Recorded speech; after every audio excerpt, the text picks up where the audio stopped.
Welcome back to the M&M Show with Miles Davis and Matthew Hemming, MW. And in this episode, we are going to be discussing the recently reviewed 2022 Red Bordeaux vintage, which Matthew has recently tasted with the Southwold Group. And to start with, Matthew, as well as welcoming you back, I would like you to give us your overall view of the vintage, please. Hello, hi Miles. Hi. Hello everybody. 22. This was a fascinating vintage to revisit. It was really praised to the skies by the Bordelais at the time of release, and certainly the wines were really flattering and impressive to taste young, and so it was intriguing to go back and have a look. And I think one of the early things I noticed was that I was expecting the sort of Bordeaux vintage where you might, back up the truck. If you had the sort of business or model where you were selling lots of entry-level Bordeaux, you might approach 22, I thought, like you would perhaps 2009 or 2005, and, fill your boots, because you were going to be having generic Bordeaux, Cru Bourgeois, wines from the satellites that really punched above their weight. And when we sort of started the tasting, I was disappointed not to find this. Now, by the end, having tasted, a range, I think we did about 250 wines, and you start to see, the serious wines, the top crus, the major appellation. This is a very serious vintage, and a bit like 16, it belongs in the conversation about the top 4 or 5 vintages of the last decade, or maybe even 20, 25 years, but it's not consistent across the board. I think if things come into play there. Okay, and obviously it was a really, really stinking hot year. How are the alcohol levels? Okay, so this is interesting. Alcohol was relatively elevated. There were very few wines declaring sort of 13 and a half on the label. Let's say 14 becomes the average bar, and there were certainly wines that were quite a bit higher. But what was intriguing was to see the way that the alcohol had been managed by the individual wineries. And one of my top wines from the whole tasting was La Mission Aubryon. And you think about their kind of urban setting in the outskirts of Bordeaux city. Sure. It's a warm microclimate. So this particular vineyard, magnifies the heat of any given year, and the grapes hit an elevated level of ripeness with, concomitant sugar and therefore alcohol. And I don't have the alcohol immediately to hand, but the La Mission was not light in alcohol, but it tasted fresh and fluid and animated. And this is a complete shift from the La Mission of just a few years prior. We tasted the 2016. We tasted the 2016 a couple of weeks after the 22s, and La Mission 16 is pretty hot to my palate. There's a lot of alcohol there. It's quite punchy, and it's enough to call the balance of the overall wine into question. Right. Whereas the technical alcohol level in the 22 is comparable, but the experience of tasting and drinking that wine is completely different. This is cool, creamy, classy. It's absolutely textbook Bordeaux, but it's carrying quite a high percentage. Okay, that is interesting. They're obviously doing a good job. Is Grave an outstanding appellation in the vintage, or if not, which ones would you really go for, and were there any underperformers? I think there are some excellent wines from the Grave and Pessac. I mean, clearly I've just said La Mission was one of my favorites. I think Domaine de Chevalier 2022 is an absolute standout.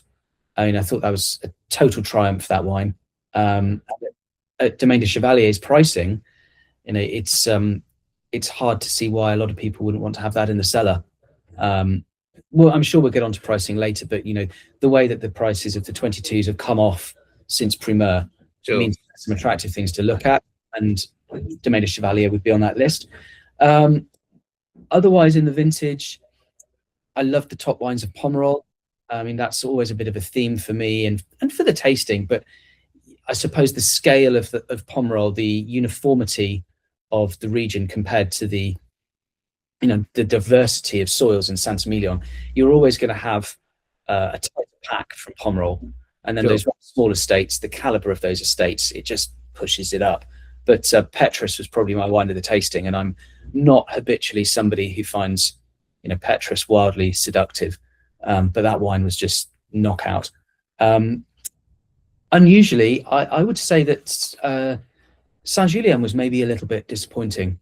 There were wines that were delicious, but I didn't find anything that really stood out. It felt like nobody was really putting their head above the parapet. I think that's the phrase I used in the report, which you can find on the Vinum website. But Du Cru Bercaillou always has this really overt floral character, I find. Didn't really see it tasting blind in 22. Léovre Barton has that really piling tannin that's quite a signature. Again, it just felt a little bit subdued. And I wondered why maybe we're tasting these wines just a little bit young. It is a concentrated, powerful year, and perhaps they just need a bit longer to really open up and show their potential. Okay, and I believe Chateau Margaux was the group favourite, but also out of that commune came one of the big, one of the shall we say, more affordable wines in Brand Cantenac, which has come through with a massive popularity vote from everybody and a very modest price. Yeah, absolutely. To rewind to Margaux very briefly, I was reflecting on this after the tasting, and I think if you look at some of the standout vintages for Chateau Margaux in recent times, they're often big vintages for Bordeaux. It seems a terroir, a chateau that performs in powerful, concentrated solar years. So the 03 was a standout for Margaux. 1990 is a big standout. 2005, 15. I think Margaux just performs in vintages that have stylistic parallels with 2022. Brand Cantenac, I think, is as close as you can get to a no-brainer in Bordeaux at the moment. And often when you go to the big tastings, the one they do in the Lindley Hall, for example, in London, I remember Brand standing out time after time, chatting to my peers from other firms and people saying, have you tasted that Brand Cantenac? Have you tasted that? I remember one year somebody doing exactly that and then telling me afterwards they just went out and bought 1,000 cases. It's that kind of wine. Right. Okay. That sounds like a no-brainer to me. And quick word about the whites. Tricky, I think. Actually, you said earlier it was a warm vintage. It was hot, and I just think it was a bit too warm to retain proper acidity for dry whites. There's a bit of a crisis maybe of identity and what some of these wines are doing in Bordeaux today, right? Where they're going to sit for modern consumers and collectors, as in when do you use these wines? And there are certain wines that definitely have their niche and continue to perform and find buyers. And I think Domaine de Chevalier falls in that category. Perhaps Smith Lafitte, but across the board, I found the dry whites a bit disappointing in 22. They just didn't really have the tension and the structure that I looked for in wines of, frankly, that price. Right, sure. Yeah. Okay. Well, that'll do, I think. Thank you very much for your time, and we'll see you again soon. Cheers. Thank you.